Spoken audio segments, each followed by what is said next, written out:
That's the first thing we see and understand as kids is energy. We may not understand the language of English or whatever language you use in your culture, but we know what gestures are, the look, the tone, feel.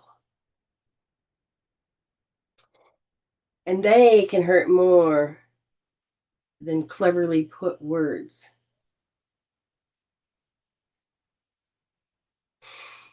Because you can't really ever be attacked because yin and yang are like magnets. And wherever one goes, the others go. And that karma keeps flowing, and no matter what.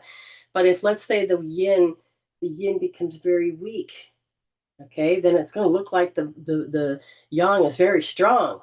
It's just that if the yin wasn't weak, then they would be equal. And you can't ever feel it. You can feel attacked, but the yang isn't really attacking as much as you have yin that had become weak. And so you're only going to be able to see how heavy, how strong, how forceful yang can be. And it'll affect the way the energies of cooling or warming up. Your body then says, we're not going to be able to help you, you know. So you're going to have to get sick because yang energy is too strong and your yin is not cooling it down, not supporting, not anchoring, not working together.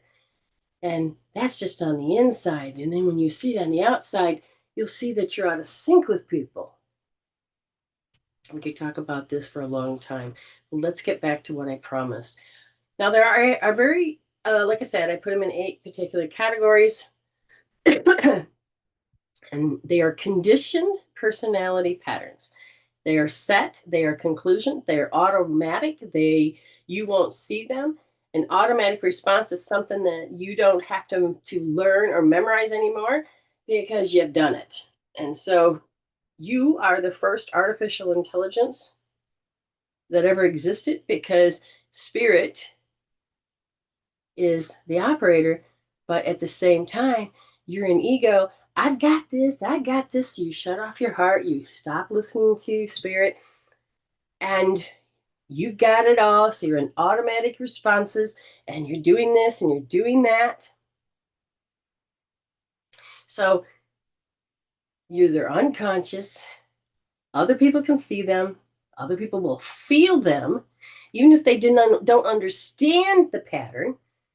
But you may understand it because you experienced it when you were younger. So when somebody does it to you and you're looking at them going, oh, you're doing that.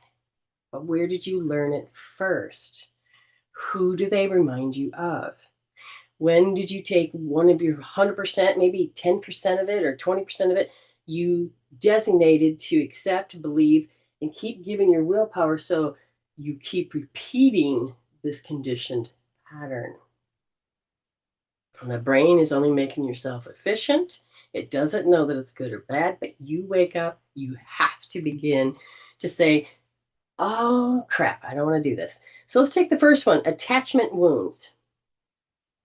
This is an attachment pattern. These are invisible fears that shape you, shape how you cling, avoid, shut down, or chase love.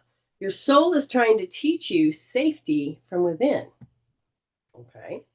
So safety, security, stability, sanity, surrendering, space, that freedom, if any of these are compromised, then you are going to start creating a personality around it because it's survival. Okay, it's survival. You're trying to figure out how to function as a human in your world. Now, the second one is control strategies. These are ways you force the outcome. You're looking at the outcome and you're trying to strategize, or you don't like this outcome, but you're going to use your manipulation, your ways of being, your however, but you have to force the outcome, but you have to become dominant, very much dominant over these other energies. Instead of working together, you have to be dominant. So you'll have conversations, or you'll have, sleight of mouth can be funny, but it also can be very much the jokes. I used to be with people that used only humor to communicate, which caused me to, did I just get controlled? I was like, why am I responding? And then when you start to wake up as a soul and you're like, but I don't want to do that anymore. Okay. But anyways, these control strategies, they use pressure to feel secure. So you have safety and security right there. The soul is trying to teach you to trust, but if you're not going to listen to your soul, then you're going to live just as your ego self, your over identification with matter, and you're always going to make everything matter. The next one is ego protection. This is very defensiveness, okay? Justification. If you hear a lot of people justifying their behavior, and there's non-apologies. Oh, I'm so sorry. I'm so sorry. But, and then blame it on this, this, and this. This is where a lot of spiritual ignorance, spiritual bypassing. But if you are learning stages, you have to understand that if you are working inside and you want to be spiritual, or your soul says, yeah, you're going to be spiritual. You have to learn to forgive yourself, but you heal it, you correct it, you resolve to evolve so that you don't do these behaviors anymore. You have to be accountable. You have to learn. You have to understand.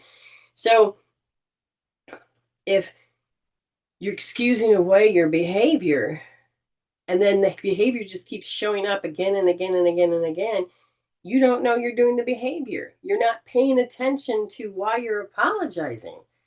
And so you're not really being accountable, and everybody else will feel it. And this is where you can have fair weather friends. Look that up if you must. But your soul is trying to teach you humility and truth. Now, I don't know if I want to say your soul is trying to teach you. Your soul is saying, can you heal it now? Can we wake up now? Can we get our life force back? Can we? But we have to understand, we have been teaching that this is earth school. So some language will involve that your soul did it. Blame it on your soul. But your soul is saying, well, it's time. I got the clarion call that it's time for me to go back home. It's time for me to return to love. And in order to do that, I have to see where my investments are. So I'm going to point it out. This is what you're doing. This is where you invested. You need to stop it. And the automatic responses, you have to wake up to the fact you're doing them. And the hard truth is, shit, I just did that. And I hurt another person. Now, if you're in the same spiritual language, yes, you can sit down and say, yes, I'm being accountable. I can see it. It's not my intention. It was an automatic response. That's not an excuse, but I'm aware what's happening and I'm going to heal it out. So we have what? One is the attachment wounds. Two is control and dominance behaviors, patterns. And three is the ego protection. But fourth is the emotional dysregulation. Okay, this is where I want you to learn about emotional intelligence. Emotional intelligence. The spirals, the shutdowns, the retaliations, the bleeding on people, cutting comments, and fix my feelings patterns. Your soul is trying to teach you about regulation. So number 5 would be the communication distortions. Okay. It is conflicts in communication. And this is where we have to learn new language from the soul. And we have to learn to get on this bridge so that we are not keep repeating the over-identification and repeating this particular patterns. And we're hinting and sarcasm and triangulation and spiritual conflict and talking in circles. And we don't realize that we need to learn about clarity, to be more concise with our words, to pay attention to what we're doing. Okay. We have number 6, which is identity roles.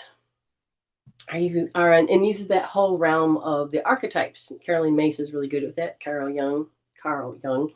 Okay. But victim, the martyr, the hero, the fixer, the perfectionist. But this is one thing I will tell you in what I've discovered is we're no longer doing in 3D the hero's journey. We're in 5D doing the healer's journey. And we're taking on this particular archetype that says, whoa, Okay, so I taught victim and I didn't know it.